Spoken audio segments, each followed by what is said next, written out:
అవిధేయతతో జీవిస్తూ దేవుని మహిమను పొందలేనటువంటి స్థితిలో ఉంటే దేవుని యొక్క కనికరము, ఆయన చిత్తము మన పట్ల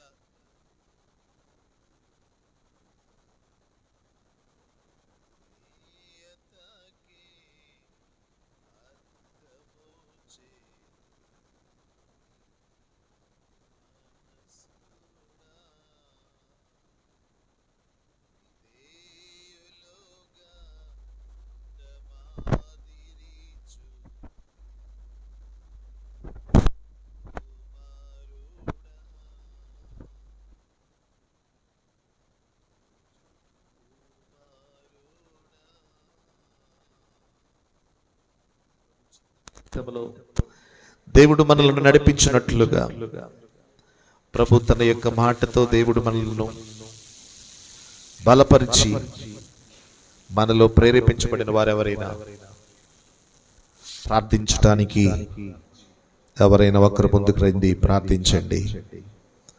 ప్రభువా, నా ప్రార్థన ఆలకించువాడువు నీవు. నిర్లక్ష్యము చేత, అలక్ష్యము చేత, నా నిర్లక్ష్య వైఖరే నా జీవితంలో అద్భుతాలు ఆగిపోయి నా జీవితానికి ఆటంకమైనగా ఉండిపోవటానికి గల కారణం నా అలక్ష్యమే నా జీవితానికి నష్టం తెచ్చిపెట్టింది. ఈ రాత్రి ప్రత్యేకమైన సన్నిధి మా మధ్య మీరు ఉంచండి ప్రభువా. మా లక్ష్యాన్ని చేరుకునే వరకు కూడా మేము నీ పట్ల ప్రార్థనాభిషేకంతో నింపబడాలని ప్రేరేపించబడిన వారు ముందుకు వచ్చి ఎవరైనా భక్తులు వచ్చి ప్రార్థించవచ్చు. ప్రభువా, నీ సన్నిధికి వచ్చిన మా బిడ్డలను మీరు దర్శించండి. ప్రార్థన అంటే నిర్లక్ష్యముతో ఉన్న ఎవరైతే వెనుకబడిపోతున్నారో, ఆత్మలో ప్రేరణ లేనటువంటి మనస్సు, కఠినమైన మనస్సు, నీ సన్నిధికి దూరం అవుతున్నటువంటి వారు అనేకులు, ప్రార్థన సహవాసములో ఆసక్తి లేనటువంటి వారు అనేకులు. ప్రభువా, నీ వందనాలయ్యా. మహాపరిశుద్ధుడైన మా పరమ తండ్రి, నీ పరిశుద్ధ నామస్తులు స్తోత్రములు దేవా. మహోన్నతుడ, సర్వాధికారి, సర్వసృష్టికర్త, నీకు వందనాలు, స్తోత్రములు తండ్రి. నా ప్రభు గడిచిన నా ప్రభు పునరుత్థాన దినము నుండి నా ప్రభు ఈ ఉపవాస దినం నాయన శుక్రవారం వరకు నా తండ్రి నీ సన్నిధి సజీవమైన రెక్కల చాటు నాయన నన్ను, నా కుటుంబాన్ని, నా గ్రామాన్ని, నా సంఘాన్ని మీరు ఎంతగానో కాచి కాపాడి భద్రపరిచినందుకు వేలాది స్తుతులు, స్తోత్రములు తండ్రి. పరిశుద్ధాత్ముడా, నీకు వందనాలు, స్తోత్రములు తండ్రి. నాయన ఈ కొద్ది మందిగా నా తండ్రిని ఆరాధించుకునే కృపను మాకు దయచేసినందుకు వందనాలు తండ్రి, స్తోత్రములు దేవా. మహోన్నతుడా, నాయన ఎంత చెప్పినా నా ప్రభువా, నాయన ఈ ఉపవాస కూడికి రాలేక ఎంతో మంది నా ప్రభు ఇంటి దగ్గర ఉండిపోతున్నారు ప్రభువా. అలా బిడ్డలతో మీరు మాట్లాడి నా తండ్రిని సన్నిధానం తోడుకు రమ్మని అడుగుచున్నాను ప్రభు. నీకు వందనాలు, స్తోత్రములు తండ్రి. మహోన్నతుడా, సర్వాధికారి, సర్వ సృష్టికర్త, నీకు వందనాలు తండ్రి. అలాగే నా ప్రభు యేసయ్య, నీకు వందనాలు ప్రభు. పాటల ద్వారా మహిమ పొందిన దేవానికి వందనాలు, స్తోత్రములు తండ్రి. అలాగే నా తండ్రి వాక్యానుసారం నాయన వాక్యం పట్టణంలో మీరుండి నా ప్రభువ మాకు కావలసిన వర్తమానాన్ని దయచేయమని అడుగుచున్నాను ప్రభువ. వినగలిగే సేవలునైనా గ్రహించే మనసు మాకు దయచేయండి నాయన. నీ పరిశుద్ధాత్మను మా పైన కుమ్మరించమని అడుగుచున్నాను ప్రభు. నీకు వందనాలు, స్తోత్రములు నా తండ్రి. అలాగే నా ప్రభు ఈ మందిరం చుట్టూన్న ప్రతి ఒక్క సహోదరు కుటుంబాన్ని కూడా మీరు దర్శించండి తండ్రి. రక్షణ లేని వారు అనేక మంది ఉన్నారు ప్రభు. వారందరికి కూడా నీ రక్షణ భాగ్యాన్ని దయచేయమని అడుగుచున్నాను. నా గ్రామం అంతటికి కూడా నీ రక్షణ భాగ్యాన్ని దయచేతండి. నీకు వందనాలు ప్రభు. ఆత్మీయ తల్లిదండ్రుల కుటుంబాన్ని కూడా మీరు దీవించండి, ఆశీర్వదించండి అయినా. ఆత్మీయ తండ్రి లేచి మాట్లాడుచుండగా నా తండ్రి మానవ స్వరం మరుగుపరిచిన తండ్రి నీ ఆత్మస్వరంతో నింపిన తండ్రి మాకు ఏమైతే ఆహారం కావాలో సిద్ధపరిచి ఉన్నారు నా ప్రభు. మనైనా ఆహారాన్ని మీరు నైనా మాకు బోధించమని అడుగుచున్నాను ప్రభు. నీకు వందనాలు, స్తోత్రములు తండ్రి. అలాగే నా తండ్రి అవినాశయ్య గారు నా ప్రభు నేను నిన్న నా ప్రభు యాక్సిడెంట్లు అయిందంటే ప్రభు నీకు వందనాలు తండ్రి. ఆ బిడ్డని మీరు ముట్టండి, స్వస్థపరిచి మంచి ఆరోగ్యం దయచేసి మళ్ళీ మరలా నా తండ్రి మమ్మల్ని అందరూ మాకు కలుసుకుని నా ప్రభు నేను స్తుతించే భాగ్యాన్ని మాకు అందరికి దయచేయమని అడుగుచున్నాను ప్రభు. నీకు వందనాలు, స్తోత్రములైనా. ఈ ఆరాధన ఆది నుండి ఆఖరి వరకు నీ ఆత్మతోను సత్యంతో నింపి నడిపించమని నా దీనురాల ప్రార్థన ఆలకించి ప్రార్థనకు ప్రతిఫలం దయచేయమని నా జడేని యేసు నామమున అడుగుచున్నాం పరమ తండ్రి. Amen. Amen. Praise the Lord. ప్రార్థించినటువంటి బిడ్డలను దేవుడు దీవించునుగాక. దేవునికి మహిమ కలుగునుగాక. అందరూ దేవునికి స్తోత్రం చెబుదాం. గడిచిన ఉపవాస ప్రార్థన కూడిక దినము నుంచి మరి దినము వరకు మనందరినీ దేవుని రెక్కల చాటున కాచి కాపాడి ప్రభు సన్నిధిలో ఈ విధంగా దేవుణ్ణి స్తుతించటానికి ఆసక్తితో దేవుని సన్నిధికి వచ్చిన మీ అందరిని బట్టి ప్రభు యొక్క చిత్తములో దేవుడు మనల్ని నడిపించినట్లుగా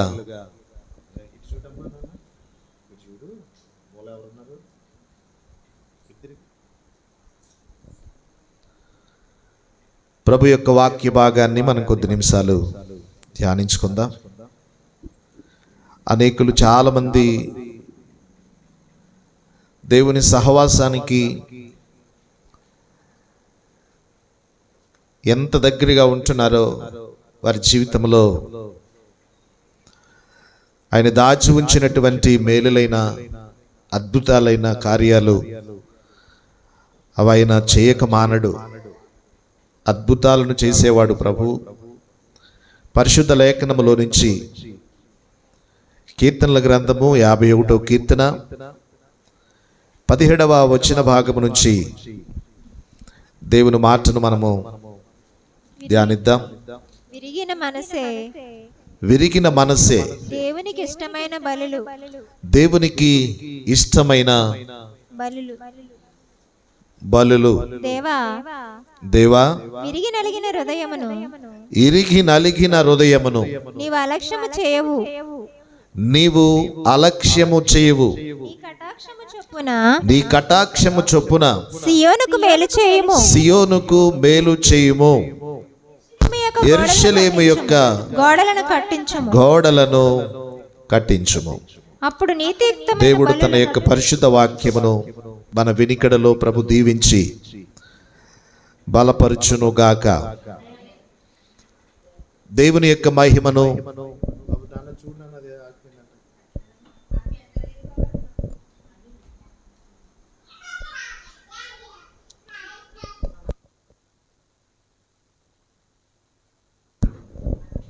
పరిశుద్ధ గ్రంథంలో చదువుబడిన లేఖనము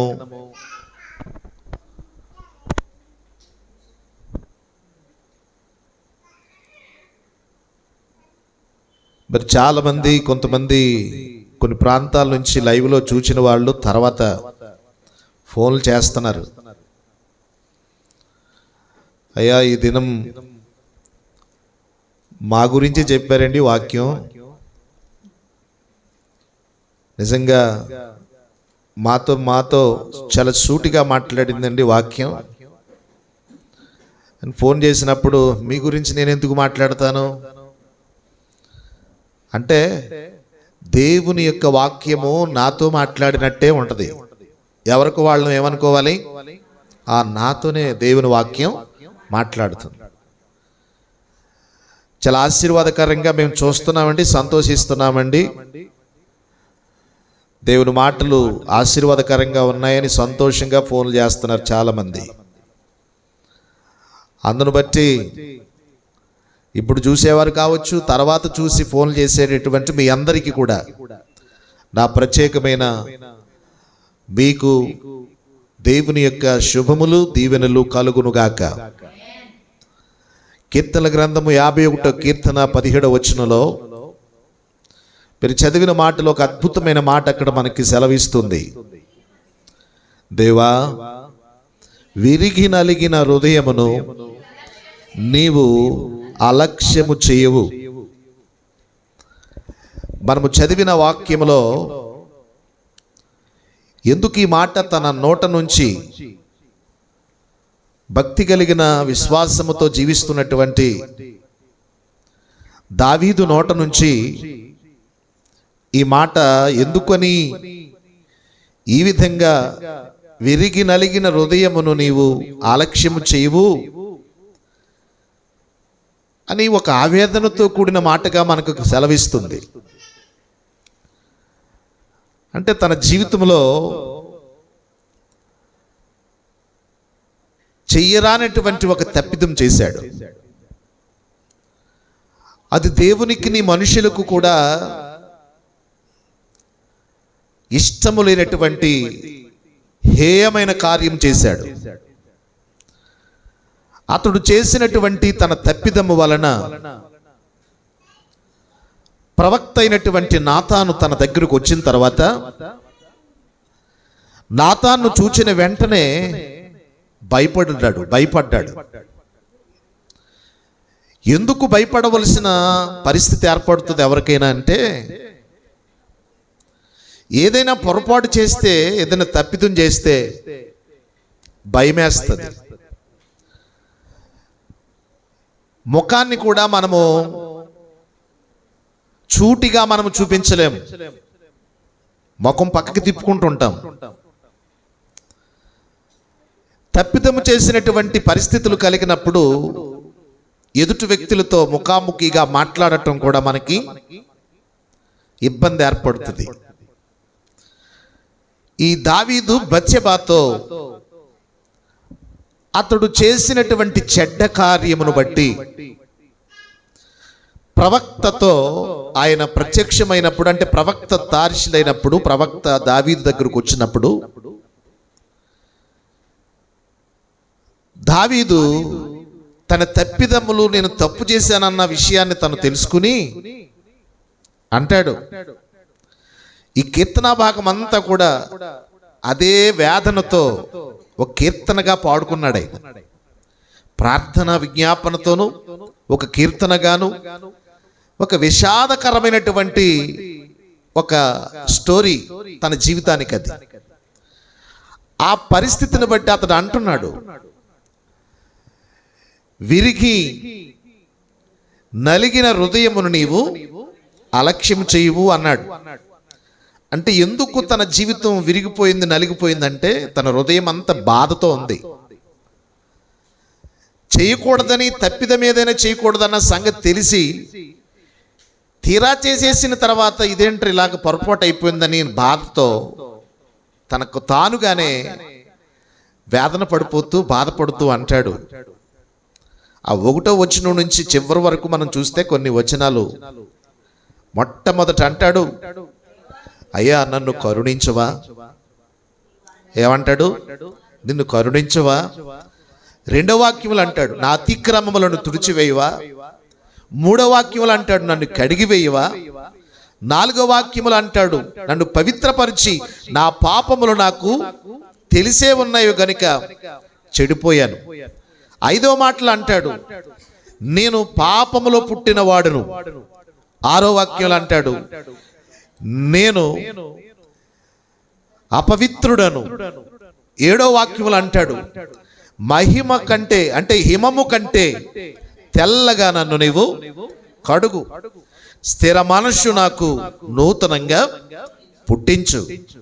మరలా అంటాడు, నీ సన్నిధిలో నుండి నన్ను నీవు త్రోసివేయకు బాబు. 11వ వచనం, నీ పరిశుద్ధాత్మను నా యొద్ద నుండి తీసివేయకు, నీ రక్షణ ఆనందము నాకు మరలా పుట్టించు.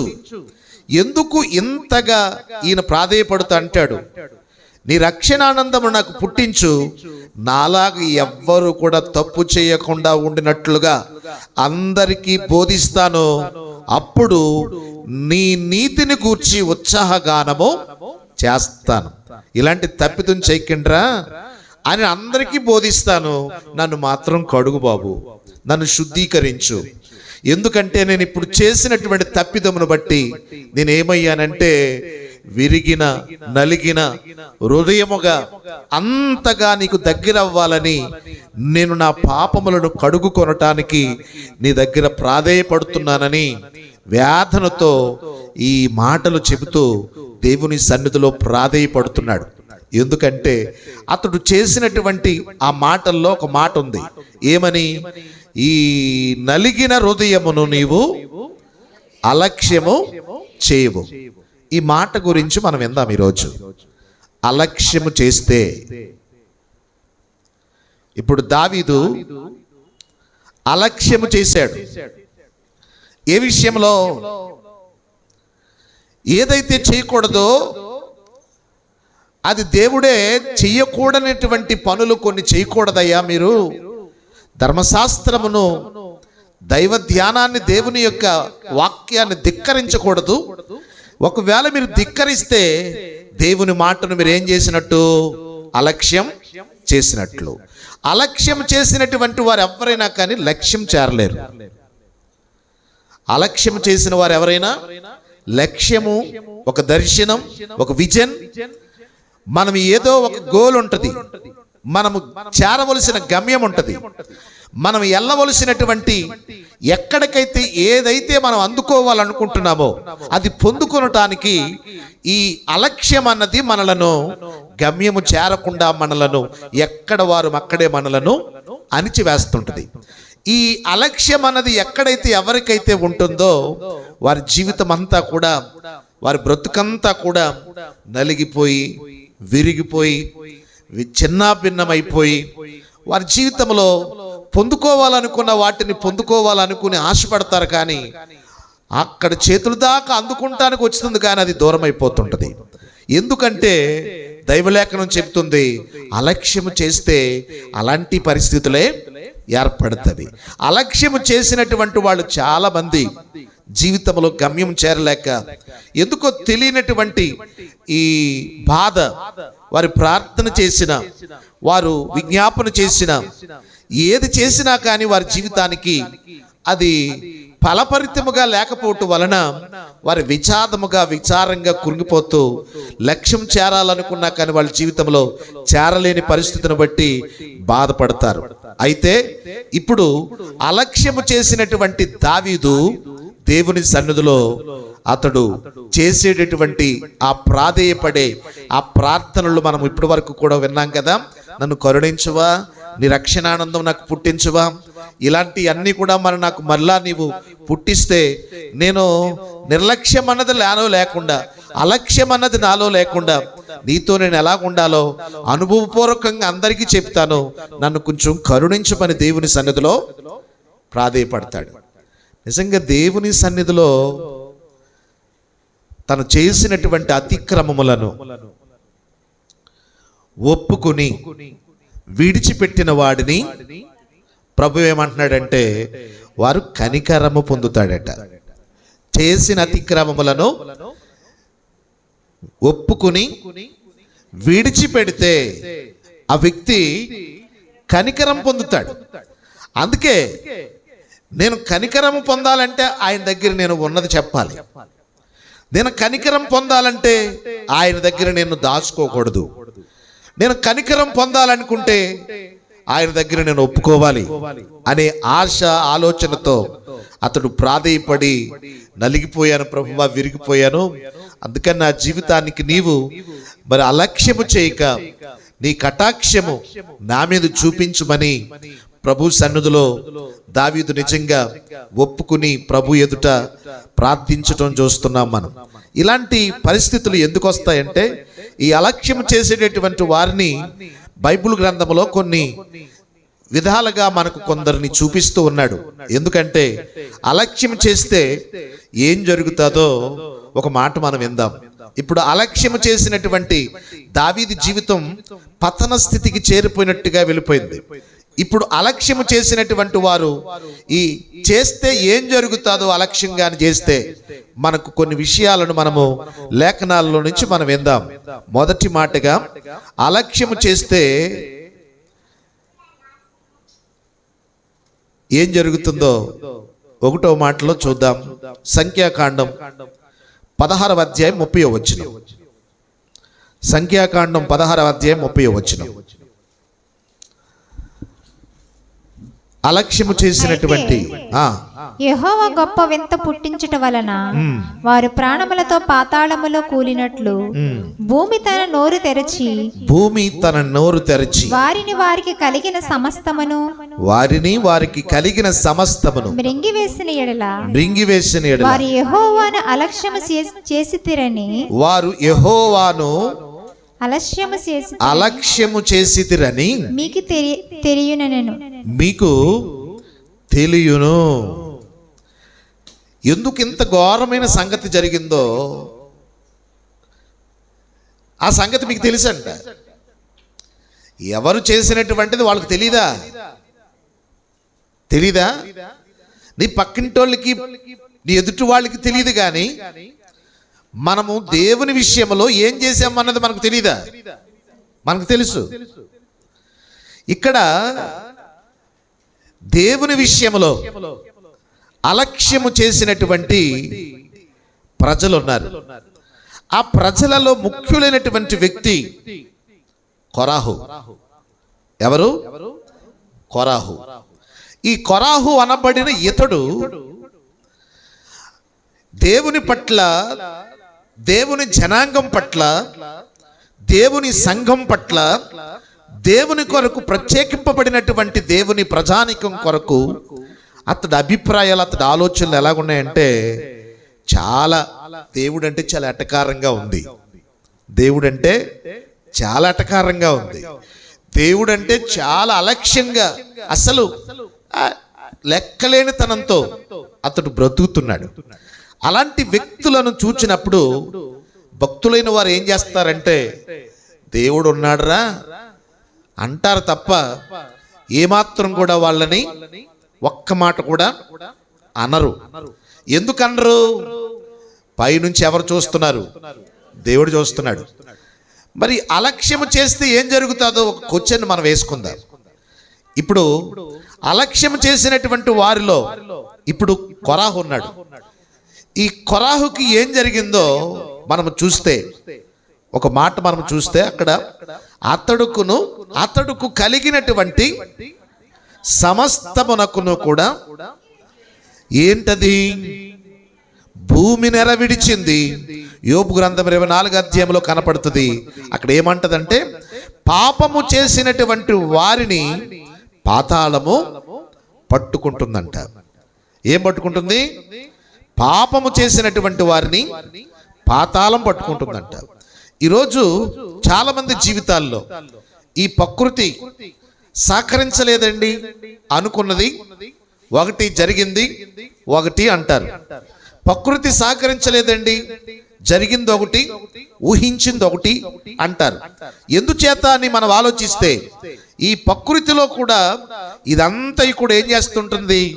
ఏదైనా మనిషికి ఉపయోగార్థంగా సృష్టిలో ప్రకృతి అంతా కూడా మనకు సహకరిస్తేనే మనం అనుకున్నది ఏదైనా సాధించగలుగుతాం. వెళ్ళేది ఏ ప్రయాణమైనా సక్సెస్ అవుతుంది, ఏ పనైనా సక్సెస్ అవుతుంది, ఏది చెయ్యాలన్నా కానీ అద్భుతాలు జరుగుతాయి. ఇప్పుడు పాపము చేసినటువంటి వారి జీవితంలో ఏమి నెరవేరింది? వారికి ఏం జరిగింది? వారు అనుకున్నవి జరగకపోవటమే అట్టుంచండి, కానీ అలక్ష్యము చేయటం వలన దేవునిని వారి జీవితంలో భూమి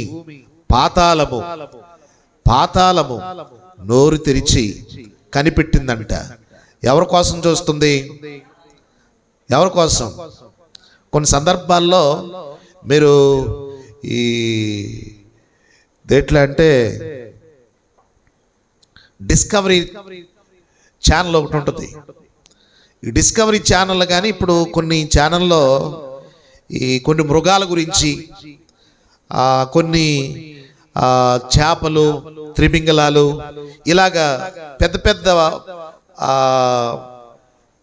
క్రూరమైనటువంటి కొన్ని జీవులు ఉంటుంటాయి.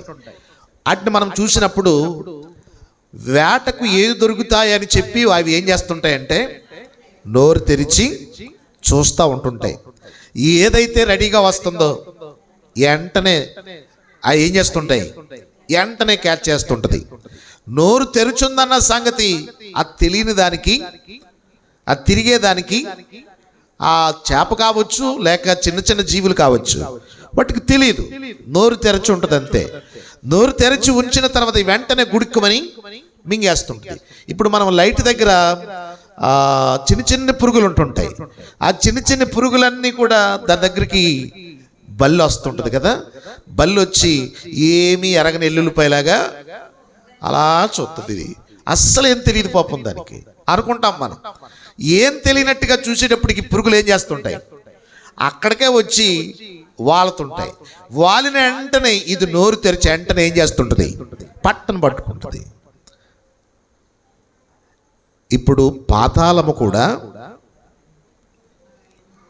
అలాగనే నోరు తెరచుందంట. ఎవరి కోసం? దేవుని మాటకు, అంటే యెహోవా దేవుని మాటను అలక్ష్యము చేసినటువంటి వారి కొరకు అలాగే చూసిందంట భూమి. కనిపెట్టింది మారతాడు. ఎవరు? కొరాహుతో ఉన్న ఫ్రెండ్స్, కొరాహుతో ఉన్నటువంటి సమూహం మారతాడు. రేపు అని చూశాడు. ఎవరు? దేవుడు. కానీ తీరా చూస్తే మారటం కాదు కదా, ఇంకా రెచ్చిపోతా ఉంటుంటే ఏనాటికైనా కానీ ఏం జరుగుతుంది? ఖచ్చితంగా అలక్ష్యము చేసినటువంటి వారికి దేవుడు ఊరకనే వారిని విడిచిపెట్టడు. ఇప్పుడు దావీదు ప్రార్థన అలక్ష్యం చేశానన్న సంగతి తెలిసి అతను ప్రార్థన చేసి కనికరం పొందేశాడు. కానీ ఇప్పుడు కొరాహు మాత్రము కనికరము పొందుకునే అవకాశం లేదు. ఎందుకంటే మూర్ఖత్వమైనటువంటి మనసు కలిగి ఉన్నాడు. అలక్ష్యము చేసినటువంటి అతనుకు కలిగినటువంటి సమస్తమును కూడా ఏమైపోయింది? భూమి నెరవేర్చింది, మృంగివేసింది. అంతటితో వాడికి ఏరా ఆనికిపోయింది. అందుకే గర్వమనచి గద్దెలు తించి గనులనైనా మేపవగట్టి, గర్వమనచి గనులనైనా రేయి పగలు నీ పద దాయక చేయుట మేలు, చాటిలేని దేవుడ నీవే ఆదుకోట, చాటిలేని దేవుడ నీవే.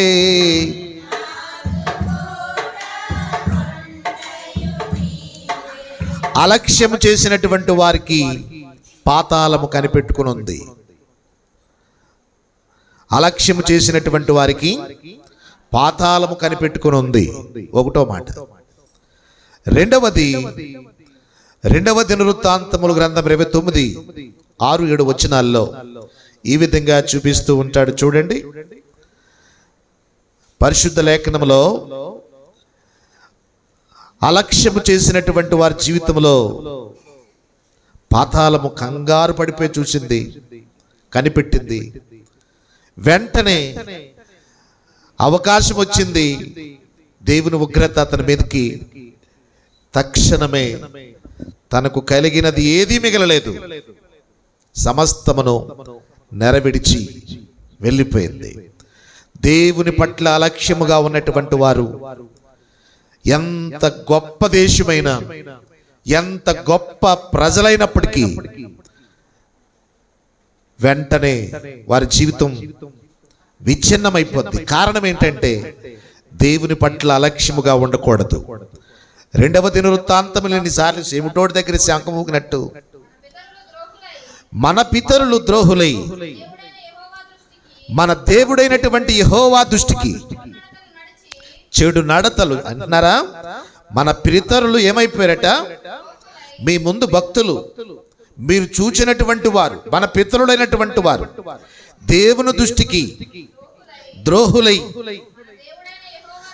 మన దేవుడైన యెహోవా దృష్టికి చెడు నడతను నడిచి ఆయనను విసర్జించి ఆయన నివాసమునకు పెడమోకమును పెట్టి దేవుని నివాసమును అలక్ష్యము చేసిరి. స్తోత్రం. ఇక్కడ ఏళ్ళు కూడా అదే పని చేస్తున్నారండి. ముందు వాళ్ళు ఏం చేశారు? వాళ్ళు అలక్ష్యం చేసి భూమి నెరవిడిచింది. బిల్డింగులే పోనీ, లోపలికి మనుషులు లేరు, ఇంకెవరూ లేరు. రెండవది, వీళ్ళు ఏం చేస్తున్నారట? అలాగే మన పితరులైనటువంటి వాళ్ళు ద్రోహం చేశారు. దేవుని దృష్టికి చెడు నడతలు నడిచారు. దేవుని నివాసమును అనగా మందిరమునకు పెడముఖము పెట్టి అలక్ష్యం చేశారు. ఆ చేసినటువంటి వీళ్ళకి జీవితము ఎందుకు ఈ విధంగా ఉందన్నది 7వ వచనంలో కూడా చూస్తే, అక్కడ దేవుని యొక్క నివాస మందిర ద్వారములను కూడా వారు మూసివేసి దీపములను దేవుని మందిరములో దేవుని ఆరాధించేటటువంటి ఆ పరిశుద్ధమైనటువంటి ఆ దీపములను వారు ఆర్పివేసి పరిశుద్ధ స్థలమందు దేవునికి ప్రార్థనలు చేయటానికి వాళ్ళు ధూపమును వేయక దేవునికి అర్పించవలసినవి అర్పించక ఉండిరి. దేని వలన ఇంత అలక్ష్యం? దేని వలన ఎందుకు ఇంత ఎలాంటి అలక్ష్యం చేస్తున్నారు? ఈరోజు చాలా మంది ఉపవాస ప్రార్థన అంటే అలక్ష్యం, ప్రార్థన చెయ్యండి అంటే అలక్ష్యం, ప్రేరేపించబడిన వారు ప్రార్థించండి అన్నాం, అలక్ష్యం. ఉపవాసం ఉండండి, అలక్ష్యం.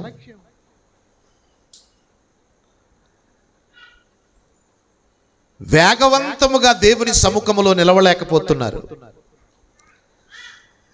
దైవవాక్యంలో ఒక మాట ఉంది, హెబ్రీ స్త్రీలు చురుకైన వారు. నత్త నడక నడిచినట్టుగా జీవితాన్ని నడిపిద్దామనుకుంటే ఎప్పుడు అపవాది స్లోగా వెళ్తూ ఉంటుంటే అపవాది వచ్చి గుడుక్కుని మింగేస్తాడు. వేగంగా వెళ్ళే దేన్ని కూడా ఎవ్వడు కూడా పట్టుకోలేడు. అందుకే దేవుని పిల్లలు ఎలాగ ఉండాలంటే వేగముగా, చురుకుగా, అలక్ష్యంగా ఉండకూడదు, అశ్రద్ధగా ఉండకూడదు, నిర్లక్ష్యం అన్నది రానివ్వకూడదు. శుక్రవారం ఉపవాస ప్రార్థన చేస్తున్నాము, అలక్ష్యము లేకుండా ఉదయాన్నించే పెందల కడి సిద్ధపడిపోతుండాలి. ఆదివారం ఆరాధన ఆనందం, దేవుని సన్నిధిలో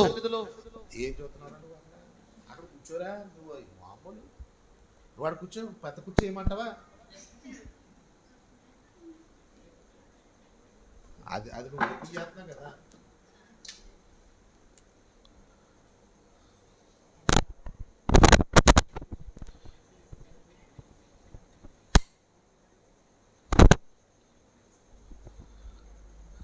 ఎందుకో పాపిని దీసావు ప్రభువా,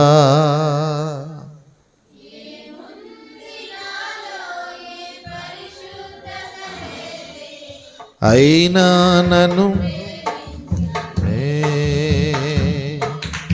ఎందుకో ఈ ఘోర చేరదీసావు ప్రభువా, ఏముంది నాలో అయినా నన్ను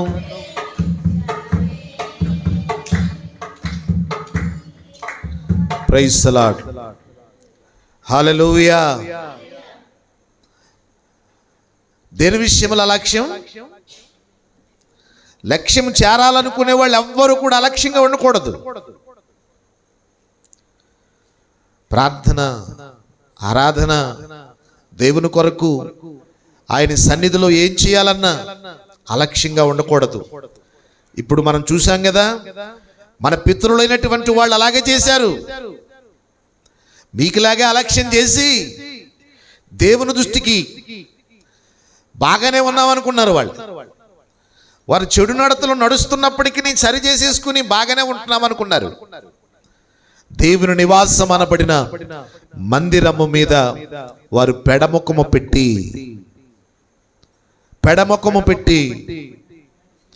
అలక్ష్యం చేశారండి, అలక్ష్యం చేశారు. ఈరోజు దేవుని నివాసమునకు అనగా మందిరమునకు పెడముఖం పెట్టినటువంటి వారిని ద్రోహులు అంటున్నాడు. ద్రోహులై వారు ఏం చేశారు? అలక్ష్యం చేశారు. ఈరోజు దేవుడు మనల్ని ప్రేమించి జబ్బులు ఎన్నో మనకు వస్తున్నాయి, ఎన్నో సమస్యలు వస్తున్నాయి, ఎన్నో అన్ని వచ్చినా కానీ దేవుడు మనల్ని ప్రేమించి ఏం చేస్తున్నాడు? దేవుని కాపుదలతో మనలను నడిపిస్తూ కాపాడుతున్నాడు. ఇంత కాపాడినా ఎంత చేసినా కానీ మనం ఏం చేస్తున్నాం? అలక్ష్యం చేస్తానే ఉన్నాం.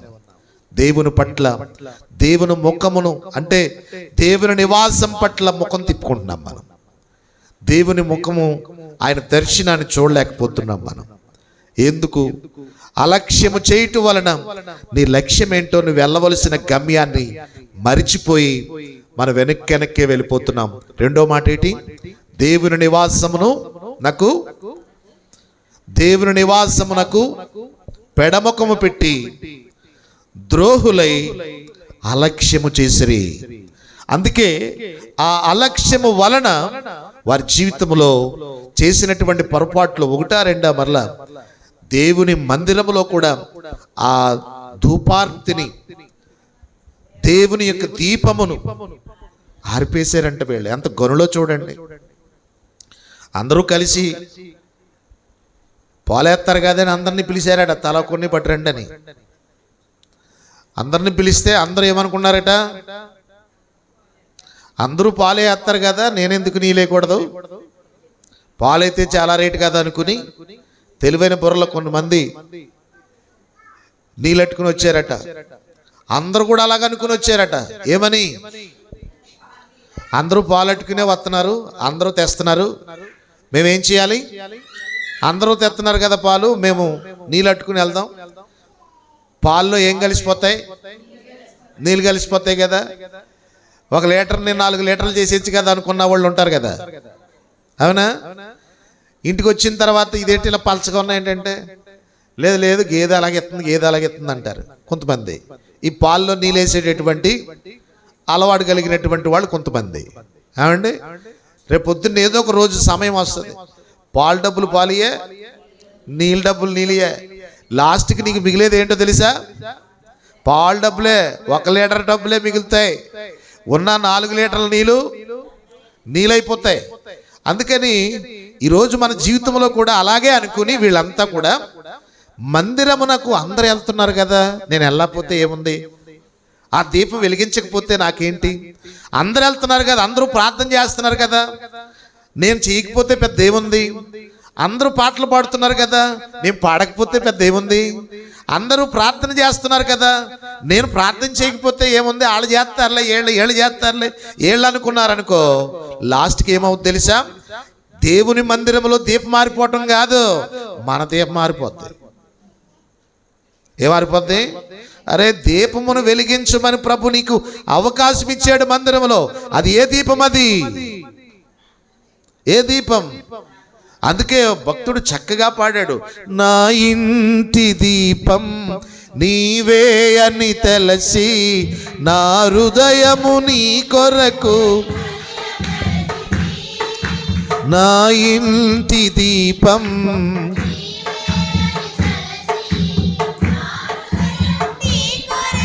పదిల పరిచితి ఆరిపోయినా,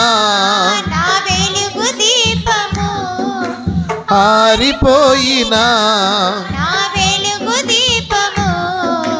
వెలిగించుము నీ ప్రేమతో, ప్రభువా వెలిగించుము ప్రేమతో, ఎన్ని తలచినా ఏది అడిగినా జరిగేది నీ చిత్తమే, ప్రభువా జరిగేది నీ చిత్తమే. ఇప్పుడు వీళ్ళు ఏం చేశారు? దేవుని నివాసమునకు పెడముఖము పెట్టి అలక్ష్యము చేశారు కనుక వారి జీవితము దేవునికి వ్యతిరేకంగా పనిచేసింది. అలక్ష్యం ఎంత పని చేస్తుందో చూడండి. మూడవది ఎబ్రీ పత్రిక 8వ అధ్యాయం 9వ వచనం. ఈరోజు చాలా మంది జీవితాల్లో అలక్ష్యం అనేటటువంటి ఆ మనస్సు నీలోనికి వచ్చిందంటే నువ్వు వెళ్ళవలసినటువంటి గమ్యం నువ్వు చేరవు. ఎక్కడేసిన గొంగలు అక్కడే ఉన్నట్టుగా. పొద్దుమాటు ప్రయాణం చేసినా కానీ వెళ్ళవు, నువ్వు ఎక్కడికక్కడే ఉండిపోతావు. వెళ్దాం అనుకుంటావు కానీ ఎక్కడికి నువ్వు వెళ్ళలేవు. చూడండి ఒకసారి ఇబ్రీ పత్రిక 8:9 వచనంలో, అది నేను ఐగుప్తు దేశములో నుండి పితరులను వెలుపలకు రప్పించుటకై చేయి పట్టుకుని దినమున. ఏమండోయ్, నేను వాళ్ళ కష్టాల్లో ఉన్నారని ఒకప్పుడు వాళ్ళు చేయి పట్టుకున్న దినమున వారితో నేను చేసిన నిబంధన వంటిది కాదు, వారితో నేను చేసినటువంటి నిబంధన వంటిది కాదు, అలాంటిది కాదు. ఏమనగా ఎందుకంటే వారు నా నిబంధనలో నిలవలేదు, నా నిబంధనలలో నిలవలేదు. భక్తి ఎక్కువైపోయింది వీళ్ళకి. నా నిబంధనలో వీళ్ళు నిలవలేరు గనుక నేను వారిని అలక్ష్యము చేసి తినని చెప్పుచున్నాడు. దేవుడే చెప్తున్నాడంట. ఇప్పుడు దాకా నువ్వు అలక్ష్యం చేసావు, ఇప్పుడు దేవుడు ఏమంటున్నాడు? యాండు నువ్వేదన్నా చేస్తే ఆయన చేయలేడేటి? నీకైనా తెలివితేటలు, బుద్ధి, జ్ఞానం, సర్వసంపదలు నీకు ఇచ్చినోడు ఆయన. నీకే అంతరిక్షాన్ని ఎగిరేటటువంటి అంత జ్ఞానం వచ్చేసినప్పుడు, ఆ అంతరిక్షాలను కలుగు చేసినటువంటి దేవునికి ఆయన నిన్ను అలక్ష్యము చేస్తే, ఆయన నీ పట్ల ఒకప్పుడు ఐగుప్తులో నువ్వు అనుభవించినటువంటి కష్టాలను బట్టి ఏం చేసాడంటే దేవుని ప్రజల్ని వారు చేయి పట్టుకుని వాళ్ళు విడిపించి, ఎర్ర సముద్రము, అనేకమైనటువంటి ఎడారులు, అరణ్యాలు, వీటన్నింటినీ కూడా లక్షల కాల్బనమును ప్రయాణములో వారు ఎక్కడా కూడా ఏ ఆటంకములు వచ్చినా కానీ వారికి ఆటంకములుగా కాకుండా రాత్రి అగ్ని స్తంభమును, పగలు మేఘ స్తంభమును, వారికి ఏ ఆహారము కావాలంటే ఆ ఆహారమును వారికి సిద్ధపరిచి, ఎప్పుడు సమయము వచ్చినా ఏది అవసరమో అన్ని సమృద్ధిగా ఇచ్చి దేవుడు ఏం పట్టుకు తీసుకొచ్చాడంట? చేయి పట్టుకుని తీసుకొచ్చి వాళ్ళకి, మిమ్మలను నేను పాలు తేనెలు ప్రవహించేటటువంటి దేశములోనికి మిమ్మల్ని నేను తీసుకుని వెళ్తాను అని వారికి వాగ్దానం చేసినటువంటి దేవుడు వాళ్ళు చేయి పట్టుకుని తీసుకొచ్చాడు. వీళ్ళ గర్వం ఎక్కువైపోయి వీళ్ళకి అలక్ష్యము చేసి, మాకు దేవుడు ఉన్నాడు కదా, మా దేవుడు తీసుకెళ్తున్నాడు కదా, అరణ్యాలే అడ్డొచ్చినా అడ్డు రానివ్వలేదు, ఎలాంటి ఎర్ర సముద్రం అడ్డొచ్చినా అవి పాయలైపోయింది. ఒకవేళ ఆకలేసినప్పుడు మాకు వెజిటేరియన్ కాదు, మాకు నాన్ వెజిటేరియన్ కావాలనుకున్నప్పుడు నాన్ వెజిటేరియన్ ఫ్రైస్ ఇచ్చాడు. అదే కాదు, మాకు ఏ సమయంలో ఏ నీడ అవసరమో, ఏ సమయం అవసరమో ప్రతి సమయమందు కూడా వారు ప్రయాణం చేసినప్పుడు వారు చెప్పులు వేసుకోలేదు, కానీ వారి యొక్క పాదములు కూడా ఎక్కడా కూడా ఏమవ్వలేదట. వారు వేసుకున్నటువంటి పాదములను వారి చెప్పులు కూడా ఏమవ్వలేదు, అరగలేదంట. వారి వస్త్రాలు కూడా మాయలేదంట.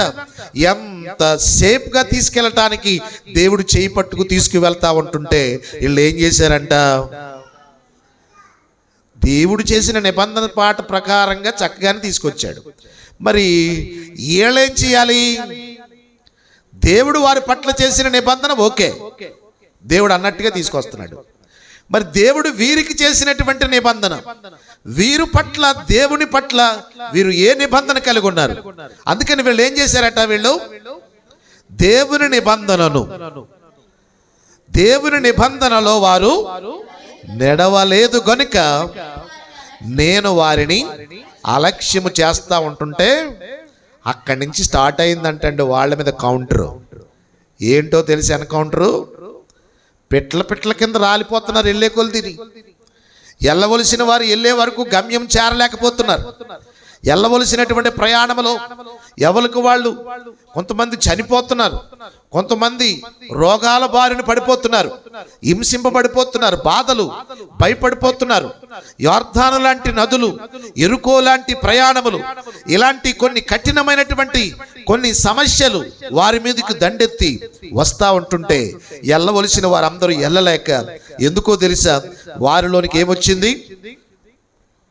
అలక్ష్యం. ఈ అలక్ష్యము వలన దేవుడు వారితో చేసినటువంటి నిబంధనను, దేవుని యొక్క నిబంధన చొప్పున వారు నడవట్లేదు కనుక దేవుడే వారిని అలక్ష్యం చేశాడంట.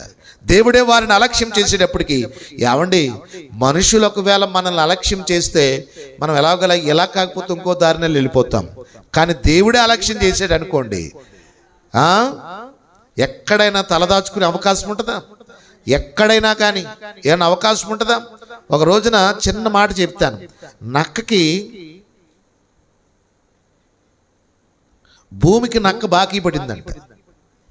దేనికి? భూమికి నక్క బాకీ పడిందంట. మరి ఎక్కడ తీసుకుందో అప్పు తల్లి? ఏదో విధంగా అప్పులు తీసుకుంటాం కదా. అప్పు తీసుకునేటప్పటికి అనుకుందంట, భూమి కనబడకుండా దాకోవాలనుకుని చాలా ప్రయత్నం చేసేదంట. చాలా ప్రయత్నం చేస్తుంటే ఇలా కాదు, ఇలా వస్తుందిరా భూమి అనుకునేటప్పటికి ఇది ఎలాగెళ్ళేదంట. ఏ మూలకి వెళ్ళినా, ఏ గమ్యం వెళ్ళినా, ఏ చోటకి వెళ్ళినా కానీ ఏది నేను ఇచ్చింది ఎక్కడా అని అడిగేదంట. ఏ పక్కకి వెళ్ళినా కానీ ఏం కావట్లేదు, తప్పించుకునటానికి అవకాశం లేదు. ఎందుకో తెలుసా? ఆకాశము దేవునిది, భూమి ఆయన పాదపీఠం. నువ్వు అగాధమునకు వెళ్ళినా, ఆకాశములోనికి వెళ్ళినా, నువ్వు ఎక్కడికి వెళ్ళినా కానీ దేవుడు ప్రపంచమంతా కూడా ఏమై ఉన్నాడు? వ్యాపించి ఉన్నాడు. ప్రపంచమంతా వ్యాపించి ఉన్నాడు. ఇప్పుడు దేవుని నిబంధనను వీళ్ళు మర్చిపోవటం కాదు, దేవుడే వారికి చేసినటువంటి నిబంధన కూడా మర్చిపోయాడు. ఎందుకంటే వాళ్ళ గీర అనగాలంటే దేవుడు కొన్నింటిని వాళ్ళ మీద కుదలాలనుకుని దేవుడు కొంచెం చూడటం మానేసాడండి. దేవుడు ఎప్పుడైతే చూడటం మానేశాడో వాళ్ళ జీవితాలు కొంచెం గిలగిల్లాడటం మొదలైంది. గిలగిల్లాడితేనే కదా దేవుడా అంటాం. కొంచెం బాధ కలిగితేనే కదా, దెబ్బ తగిలితేనే కదా జ్ఞాపకం రాని అమ్మ అమ్మ అంటాం. అంతగా పెద్ద తగిలితేనే కదా బాబాయ్ అంటాం. అది కూడా ఎక్కువైపోతే దేవుడా అంటాం. ఇలాంటివన్నీ కూడా మన జీవితంలో ఎదురవటానికి కారణం ఏంటంటే, చెప్పుకోండి, మనము ఆయన మనతో చేసినటువంటి నిబంధనను, ఆయన మనతో చేసినటువంటి నిబంధనను ఆయన అలక్ష్యం చేశాడు. ఎందుకంటే నువ్వు అలక్ష్యం చేసావు కాబట్టి ఆయన కూడా అలక్ష్యం చేశాడు. నువ్వు చేయట్లేదు కాబట్టి ఆయన కూడా చేయటం మానేశాడు. నువ్వు ఆయన సన్నిధిలో ఉండటం మానేశావు, అందుకని నీకు ప్రతిఫలాలు రావటం మానేసి, ఆయనతో మాట్లాడటం మానేశావు, నీతో కూడా ఆయన మాట్లాడటం మానేశాడు. నీ జీవితంలో నువ్వు ఏది చెయ్యాలనుకున్నా కానీ అంటింది అంటదు, పట్టింది పట్టదు. ఏదనుకుంటే అది జరగాలనుకున్నా కానీ నీ జీవితానికి అది వ్యతిరేకంగానే వస్తుంది తప్ప, నీవు దేనికేసి కొట్టినా కానీ తిరిగి వచ్చి నిన్నే కొట్టేస్తుంది. ఒకవేళ ఎవరినైనా ఏదన్నా అంటే అది మరలా తిరిగి వచ్చి నీకు రివర్స్ అయిపోతుంది. ఏమైంది వీళ్ళ జీవితానికని అంటే, ఇప్పుడు దేవుడే వీరిని అలక్ష్యం చేస్తున్నాడు. నీవు అలక్ష్యం చేసావు ఇప్పుడు వరకు, దేవుడు ఇప్పుడు నిన్ను అలక్ష్యం చేస్తున్నాడు. అందుకని ఇప్పుడు ఈ అలక్ష్యం ఎంతవరకు తీసుకుపోయిందంటే, సంఖ్యాకాండము 14వ అధ్యాయం 23వ వచనం. ఇప్పుడు మూడో మాట ఏంటంటే, దేవుని నిబంధనలో నడవలేదు కనుక దేవుడే అలక్ష్యము చేశాను. మూడవది. 4వది మాట చెప్పి మనం ప్రార్థనలోకి వెళ్దాం. 14వ అధ్యాయం 23వ వచనం. కాగా వారి పితరులకు ప్రమాణపూర్వకంగా నేనిచ్చిన దేశమును వారు చూడరు. నేనిచ్చినటువంటి దేశమును వారు చూడరు. నన్ను అలక్ష్యము చేసిన వారిలో ఎవరును దానిని చూడరు. దేనిని? కానాను చూడరు. ప్రభు ఉద్దేశం ఏంటంటే మనల్ని ఎక్కడికి తీసుకెళ్తానికి? పాలు తేనెలు ప్రవహించేటటువంటి కానానులోనికి తీసుకెళ్ళాలి. ఎక్కడి నుంచి? ఐగుప్తు అనే దాస్యము నుంచి. అదే ఉద్దేశమైంది. మనం మంచిగా ఉండాలి ఎక్కడున్నా కానీ అనుకుని కోరుకునేవాడే నేడు దేవుడు. కానీ మనమే ఆయనకి ఏం చేస్తున్నాం? మనకే ఆయన ఏం చేస్తున్నాం? కావాలని దేవుడు చేసినటువంటి ప్రతి కార్యాన్ని కూడా అవసరం లేదులే, ఆయన త్రోసేసుకుంటున్నాం. మనం వద్దులే, అని అయిష్టంగా తోసేస్తున్నాం. ఇప్పుడు దేవుణ్ణి లక్ష్యము చేసినటువంటి వారు, దేవుణ్ణి అలక్ష్యము చేసినటువంటి వారు, ఇప్పుడు ఈ మాటలో చెప్పాలంటే 4వ మాటలో పరలోకములో ప్రవేశించరు. ఏమంట? దేవుణ్ణి అలక్ష్యము చేసినటువంటి వారు పరలోకములో ప్రవేశించరు. ఎలా చెప్తున్నారండి? పరలోకానికి కానానికి తేడా ఏంటి? దేవుడు పాలు తేనెలు ప్రవహించే దేశానికి తీసుకెళ్తానన్నాడు. మరి ఆ దేశానికి తీసుకెళ్తానన్నప్పుడే మధ్యలోనే వీళ్ళందరూ కూడా ఎన్నో మంది ఎందరో కూలిపోయారు, రాలిపోయారు. వాళ్ళందరూ ఏమైపోయారు? రాలిపోయారు, పిట్టల్లా రాలిపోయారు. వెళ్ళవలసిన వారు వెళ్లకుండా మధ్యలోనే వాళ్ళు చెడు మార్గాలలో తిరిగి దేవుని యొక్క లక్ష్యాన్ని, అంటే వారు చేరవలసిన లక్ష్యాన్ని వారు చేరకుండా, గమ్యం చేరకుండా, ఆ పరలోక పట్టణానికి వెళ్లకుండా వీరు మధ్యలోనే ఏమైపోయారు? వీరు వారి పితరులకు ప్రమాణం చేశాడు, అయ్యా మిమ్మలను మీ పిల్లలను కానానుకు తీసుకువెళ్తానని చెయ్యి పట్టుకుని ఐగుప్తు నుంచి బయటకు తీసుకొచ్చాడు, వాగ్దానం ఇచ్చాడు, ఆ వాగ్దాన దేశానికి తీసుకువెళ్తానని. కానీ వీళ్ళు ఏం చేశారు? వాళ్ళ యొక్క అలక్ష్యము, వాళ్ళ యొక్క నిర్లక్ష్యము, వాళ్ళు దేవుని దృష్టికి కోపమును రేపే పనులు చేయుట వలన, దేవునికి ఇష్టం లేకపోవటం వలన వారి అలక్ష్యమే వారిని ఏం చేసిందంటే వారిని ఎక్కడికి తీసుకెళ్లలేదు, ఆ దేశమును వారు చూడరు అని చెప్పేసి వెళ్ళే అవకాశాలన్నీ కూడా దారిలో మూతపడిపోని 15:31 అంటాడు సంఖ్యాకాండములోనే, దేవుడైన యెహోవా మాటను అలక్ష్యము చేసిరి గనుక వారు పేర్లన్నీ కూడా దేశంలోకి వెళ్ళటానికి కొట్టివేయబడ్డాయట దేవుని దృష్టిలో. ఎందుకంటే వీళ్ళంతా కూడా కొంచెం ఎగస్ట్రాలు ఎక్కువైపోయినాయి. దేవుని భక్తి లేదు వీళ్ళకి, దేవుని భయం లేదు వీళ్ళకి, దేవుని పట్ల ఆసక్తి లేదు, ఇష్టానుసారంగా ప్రవర్తిస్తున్నారు. దేవుని రాజ్యం కావాలని ఆశ ఉంది, దేవుని సన్నిధికి రారు, ఉపవాసం ఉండాలని ఆశ ఉంటుంది, ప్రభుతో గడపలేరు, ప్రభు నామమును ప్రార్థించాలనుకుంటారు, నోటి నుంచి మాట రాదు, మోకాళ్ళేసి దేవుని ప్రార్థించలేరు, దేవుని కొరకు బ్రతకటం కష్టమైపోతుంది. ఇలాంటి వారందరి గురించి అంటాడు, దేవుడిని యెహోవా మాటను తృణీకరించిన వారు గనుక అట్టివారు నిశ్చయముగా జనులలో ఉండకుండా వారి పేర్లన్నీ కూడా ఏం చేయబడతాయి? కొట్టివేయబడును.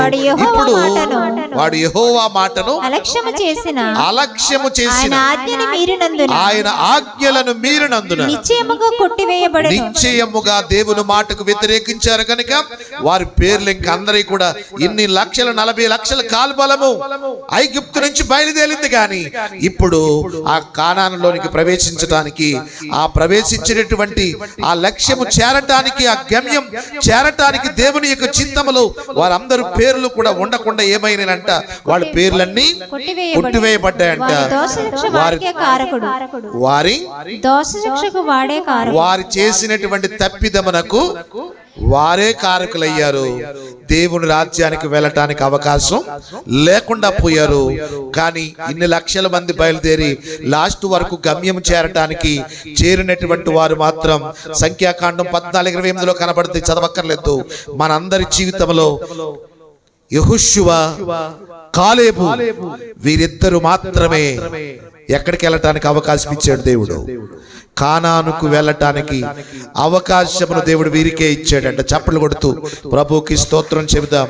ఈరోజు మన జీవితంలో చాలా సందర్భాల్లో చాలా అద్భుతమైనటువంటి దేవుని సన్నిధిలో మనం ఒక్కొక్కసారి మనం ఆలోచిస్తూ ఉంటుంటాం, వెళ్ళాలనుకుంటున్నాం ఎక్కడికి?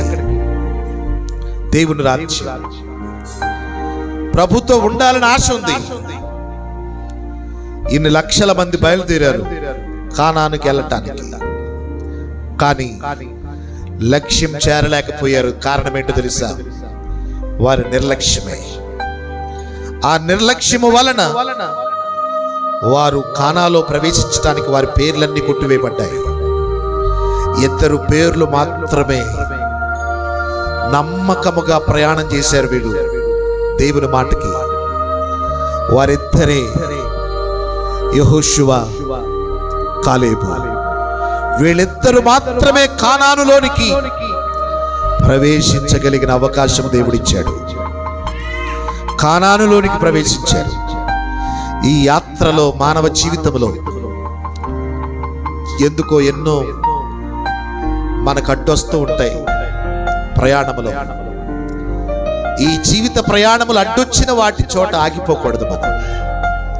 ఆటంకంగా ఉన్న వాటి కాడ ఆగిపోకూడదు మనం. లక్ష్యము చేరే వరకు కూడా అలక్ష్యంగా ఉండకూడదు. చాలా జాగ్రత్త. అలక్ష్యము చేస్తే పతనమైపోయే పరిస్థితికి ఏర్పడుతుంది మన జీవితం.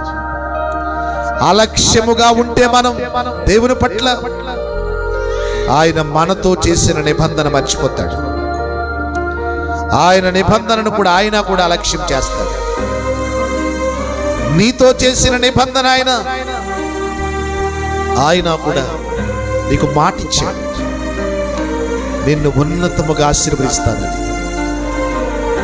నిన్ను ఆయన కుడిపార్శ్వమున కూర్చోబెట్టుకుంటాడు. ఆయన సింహాసనం యొద్ద నీవు ఆయనతో పాటు ఉండే భాగ్యము దేవుడు నీకు ఇస్తాడు. అక్కడ వరకు వెళ్లకుండా మధ్యలో ఆగిపోయావా?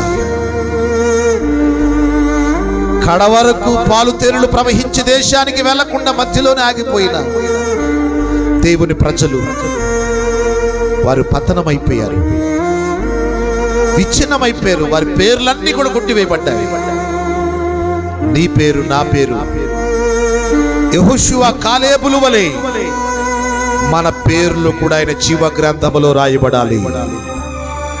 మన పేర్లు ఆయన జీవ గ్రంథములో రాయబడాలి. అలక్ష్యము చేస్తున్నావా?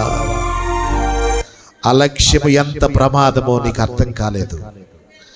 అలక్ష్యం అన్నది ఎంత ప్రమాదానికి తీసుకెళ్ళిపోతుందో, ఎంత ఘోరమైన నరకములో, నిన్ను పాతాళములోనికి పడగొడుతుందో నీకు అర్థం కాలేదు. అలక్ష్యము చేస్తే భూమి నెర విడిచి పాతాళము మింగివేసింది. పాతాళము మింగివేస్తుంది. జాగ్రత్త. అలక్ష్యము చేస్తే దేవుని ముఖమును అనగా దేవుని నివాసం అనబడిన మందిరమునకు కూడా మీరు దూరం అయిపోతారు. అలక్ష్యంగా ఉంటే దేవుని మందిరమునకు దూరం అయిపోతారు. 3వ మాటలోని విన్నావు కదా, అలక్ష్యము చేస్తే నీవు లక్ష్యాన్ని చేరలేకుండా దేవుని నిబంధనలో నీవు నడవలేవు. అలక్ష్యము చేసినటువంటి ఇశ్రాయేలీయులు అనబడిన దేవుని ప్రజలు, వారు గమ్యాన్ని చేరకుండా 4వ మాటలో వారు దేవుని యొక్క చిత్తమును నెరవేర్చలేకుండా దేవుడే వారిని మర్చిపోయి వారి పేర్లు కొట్టివేశాడు. ఈరోజు మన పేర్లు కొట్టివేయబడకూడదు. ఇంత ప్రయాసపడి ప్రభు పట్ల నువ్వు ఎలాగున్నావో, ఎందరో ఈరోజు అలక్ష్యము చేసి సహవాసముతో కలవలేకపోయారు. అలక్ష్యముగా ఉండి దేవుడు వారికి చేసిన మేలులు మరచిపోయి దూరముగా ఆయన ముఖమును చూడలేకుండా ఆయన నివాసమునకు వారు ముఖము తిప్పివేసుకుంటున్నారు. దేవునికి దూరం అయిపోతున్నారు. దేవుడు చేసిన మేలు ఎన్నో ఉన్నాయి. దేవుని కార్యాలు ఎన్నో ఉన్నాయి. అలక్ష్యము వలన ఎంత ప్రమాదమో విన్నావు కదా. అలక్ష్యము చేసిన ప్రజలు దేవునితో కలిసి ఉండలేరు. అలక్ష్యముగా ఉన్న మనస్సు, అలక్ష్యమైన మనస్సు నీకు ఉండకూడదు. అది ఎంత నష్టానికి గురి తెచ్చిందంటే, అందరూ ప్రయాణమయ్యారు కానీ లక్షల మంది గమ్యము చేరాలనుకున్నారు, గమ్యము చేరలేకపోయారు. కనీసం ఆ కానానును కూడా చూడలేకపోయారు. నీ గమ్యం ఎక్కడికి? నీ ప్రయాణం ఎక్కడికి? నీ పట్టుదల పరలోకం చేరాలని ఆశ ఉందా? ప్రభు దగ్గర ఉండాలనే కోరికుంటే అలక్ష్యముగా ఉన్నావు, జాగ్రత్త. అపవాది నిన్నెప్పుడు మృంగివేయుదునా అని లోకము చూస్తుంది నిన్ను. లోకమనే పాపమనే పాము కనిపెట్టి చూస్తా ఉంది కాటు వేయటానికి. అపవాది నిన్ను పొంచి ఉన్నాడు. అలక్ష్యమన్నది రాణిస్తే సాతాను నీలో ప్రవేశించినట్లే. లేచి దేవుని చిత్తములో ప్రభు యొక్క మహిమ చేత మనం అందరం కూడా నింపబడదాం. యేసయ్యా నీకు వందనాలయ్యా. నా జీవితంలో ప్రభువా చాలా సందర్భాల్లో అటువంటి మనస్సు నాలోకి వచ్చింది కారణాన్ని బట్టి నీవు చేసిన వాగ్దానాలు మర్చిపోయాను. నీ వాగ్దానం నా పట్ల ఉందనుకున్నాను, కానీ నీవు నన్ను నిర్లక్ష్యం చేశావన్న సంగతి నేను మర్చిపోయాను. నేను మర్చిపోతేనే నన్ను మర్చిపోవనుకున్నాను.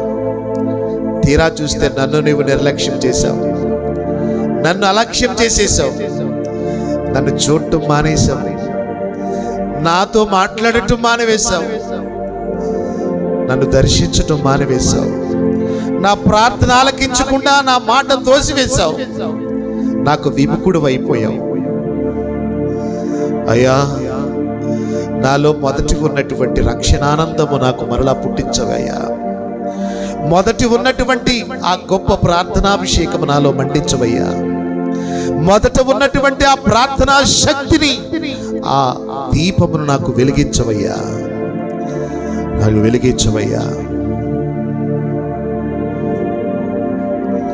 యేసయ్యా, నా జీవితాన్ని మార్చింది నీవేనయ్యా. నా బ్రతుకును మార్చింది నీవేనయ్యా. నా బ్రతుకంతటిని నన్ను ప్రేమించింది నువ్వేనయ్యా. నన్నెంతగా ప్రేమించితివో నిన్నంతగా దూషించితినో, నన్నెంతగా నీవెరిగితివో నిన్నంతగా నేనరచితినో, గలనా నే చెప్పగలనా, దాయనా నీదా గలనా,